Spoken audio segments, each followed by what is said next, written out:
Make sure the lobby is dry before the client meeting. If someone slips and there's a claim, it comes out of the facility's budget. That means your contract. Yes, ma'am. I'll get it dry. See that you do. Nobody in that building knew they were talking to the man who could fire all of them. The cars pulled up one after another. Black, polished, expensive. Outside the glass tower in downtown Austin, Texas, it looked like a parade of success. Men in tailored suits stepped out checking their phones. Women in blazers walked fast, clicking heels against the pavement like they owned every inch of it. Nobody looked up. Nobody noticed the young guy walking in from the far end of the parking lot. His name was Nolan. He wore faded gray pants and a wrinkled shirt, old sneakers that had seen too many miles, a worn backpack that looked like it belonged in a high school hallway, not a corporate office. He walked slowly, head slightly down, eyes watching everything. If you had passed him on the street, you would have assumed he was lost. That was exactly what he wanted. Nolan had just returned from 3 years abroad, 2 in London finishing his MBA, 1 in Singapore doing a grueling internship at one of the top logistics firms in Southeast Asia. He spoke 4 languages. He understood supply chains, risk management, corporate governance. He had turned down 2 job offers from Fortune 500 companies. And now he was here, in a janitor's uniform, holding a mop. His grandfather had built this company from nothing. A single freight office in 1987.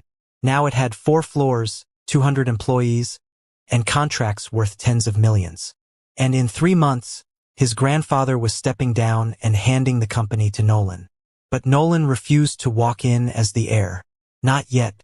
He had watched too many companies collapse because the people at the top had no idea what was happening below them. He wanted to know the truth. Not the polished version people show you when they know who you are. The real version.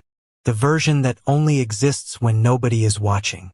So he made a deal with his grandfather. Give him 60 days. No announcement. No introduction. Let him work as a contract cleaner and see what he finds. His grandfather had laughed.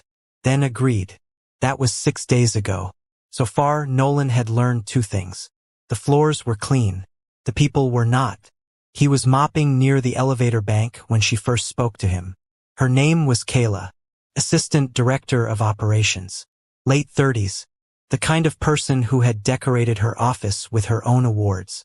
She walked with the energy of someone who believed that being in charge of a floor made her a different species than the people cleaning it. She stopped 3 feet away from him. She did not look at him the way people look at other people. She looked at him the way you look at furniture you are deciding whether to move. You're blocking the path, she said. Nolan stepped aside without a word. Make sure the lobby is dry before the client meeting, she said, already walking away. If someone slips and there's a claim, it comes out of the facility's budget. That means your contract. She said it loud enough that 2 other employees heard. They did not look up from their phones. Nolan finished mopping. He said nothing. He moved to the next section. But he did not forget. The break room was a daily education. People ate and forgot the walls had ears. Or maybe they just did not care who was in the room. Either way, Nolan heard everything. On day 3, a group from the marketing floor settled near the window. One of them, a guy with slicked hair and an expensive watch, glanced over at Nolan and said it loud enough to be a performance. New cleaning guy looks confused, like he's never seen a coffee machine before. Laughter. A woman with a high ponytail added, I mean, as long as he doesn't try to sit with us at lunch, we're fine. More laughter. Nolan kept wiping down the counter. His jaw was tight. His eyes were calm. The part that got him was not the cruelty. It was how easy it was for them. How little effort it took. Like stepping on something on the sidewalk without breaking your stride. He had been humiliated in that room 4 times in 6 days. Every time he filed it away. Not with anger. With clarity. Then there was Darius. Darius had been with the company for 11 years. He was the longest-serving facilities worker in the building. 52 years old, quiet, thick-handed. The kind of man who showed up early and left late and never once asked to be recognized for it. Employees called him the old guy on the 2nd floor. Some didn't know his name at all. The first time Nolan worked alongside him, Darius handed him a bottle of the right cleaning solution without being asked. "This one's better for the tile near the kitchen," he said simply. "The other one leaves streaks." Nolan thanked him. Darius just nodded and went back to work. Over the next few days, Nolan watched him. Darius never complained, never gossiped. He talked to the security guard in the lobby every morning like they were old friends, because they were. He always made sure the shared supply closet was organized before he left, even though it was not his responsibility. On day 8, during a short lunch break, Darius offered Nolan half of his sandwich. "Made too much," he said, not making eye contact. "Doesn't make sense to throw it out." Nolan took it. He ate it slowly. Something about that simple gesture cracked something open in his chest. He had eaten at Michelin-starred restaurants.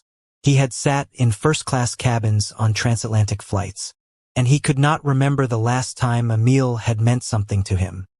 He looked at Darius and thought, "This man deserves better than what this building has given him." That thought did not leave him. Day 11.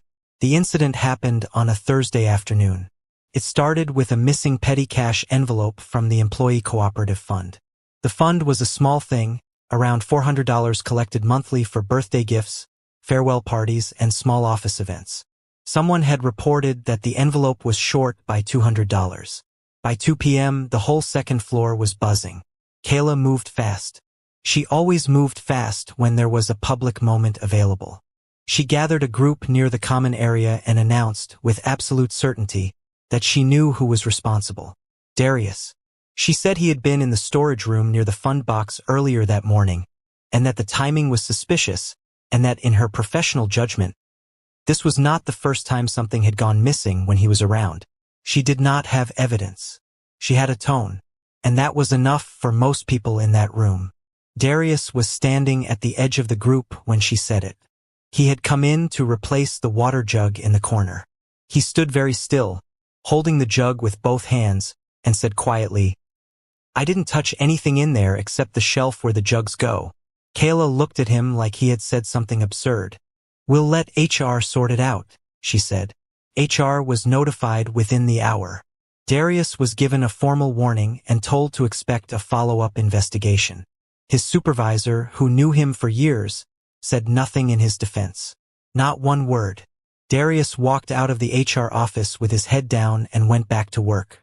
He did not cry. He did not argue. He just picked up his supplies and went to the 4th floor and started cleaning. Nolan watched him from the stairwell. His hand was gripping the railing. That night, Nolan stayed late. The building emptied out by 7 p.m. He walked to the security office on the ground floor and asked the overnight guard, a man named Pete who had spoken to him a few times in passing, if he could review the corridor footage from that morning. Pete hesitated. Nolan held his gaze. "I think the wrong person got blamed today. I just need 2 minutes." Pete pulled up the footage. The timestamp showed 8:47 a.m. Darius entered the storage room, placed the water jug on the shelf marked facilities, and walked out. He was in the room for 31 seconds. He never went near the cabinet where the fund box was stored. Nolan asked Pete to export the clip. Pete did it without asking why. Nolan walked to his car, sat in the driver's seat, and stared at the steering wheel for a long moment. He had what he needed, but he also had a decision to make. He could act now, pull back the curtain tonight, make calls and end this before the morning. Or he could wait, finish the 60 days, see everything. He thought about Darius cleaning the 4th floor with a warning letter in his file, a letter he did not deserve, and Nolan made his decision. Tomorrow. It ended tomorrow. He arrived the next morning in a different car. A black Cadillac CT6. Clean. Silent. Serious. He wore a slate gray suit. No tie. Hair clean. Posture straight. The security guard at the front desk stood up without being asked. Word traveled fast inside buildings.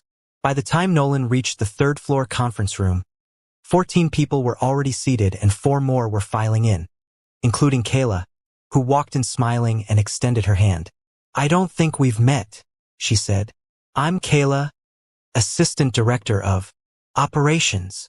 Nolan shook her hand once. "I know." She laughed lightly, the professional kind. Are you joining us from the parent company? Nolan did not answer immediately. He looked around the room slowly, the way you look at a room you are seeing for the first time even though you have been inside it for weeks. Let's get started, he said. He opened on the monitor behind him. No presentation, no slide deck, just a video, 31 seconds of corridor footage. Darius entering the storage room. Darius placing the jug. Darius leaving. The fund cabinet untouched, not even approached. The room went very quiet. Then Nolan spoke. On Thursday afternoon, a man with 11 years of service to this company was publicly accused of theft. He was given a formal HR warning. His reputation, which is the only thing any of us actually own, was damaged in front of his colleagues. He paused. And none of you said a word. Nobody moved. I've been in this building for 12 days, Nolan continued. Not as a consultant, not as an auditor. I was the guy mopping the lobby on Monday morning. I was the guy you told to clear the path near the elevator. I was the guy some of you talked about in the break room like he wasn't standing 6 feet away. Kayla's face had gone pale.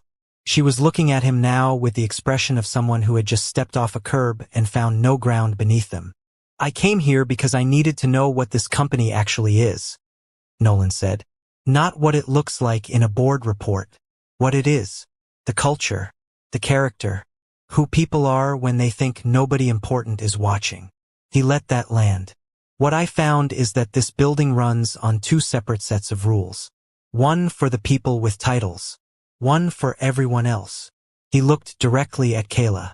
And I found that some people in leadership positions have confused authority with ownership.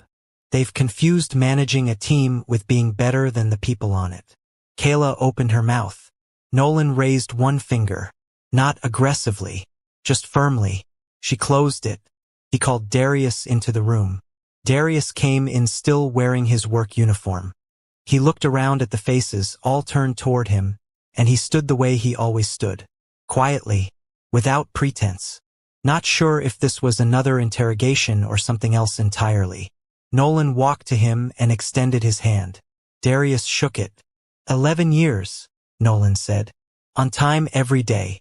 0 disciplinary issues before yesterday. The kind of worker every company claims they want and then treats like furniture when they find him. He turned to the room. Effective today, Darius moves into the role of Facilities Operations Coordinator. Salary adjustment included. The warning letter issued yesterday is being voided and removed from his file before he leaves this building today. Darius did not speak for a moment.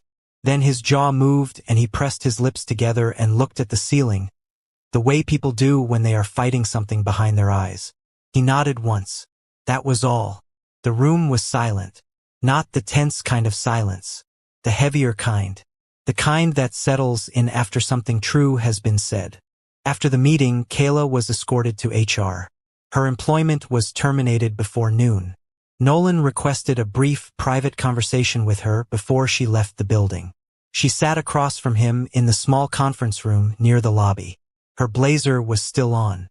Her posture was still straight, out of habit, but the confidence was gone. What remained looked smaller. Nolan spoke quietly. What you did to Darius was wrong. You know that. I'm not going to explain it to you because you're not confused about it. You made a choice. She looked at the table.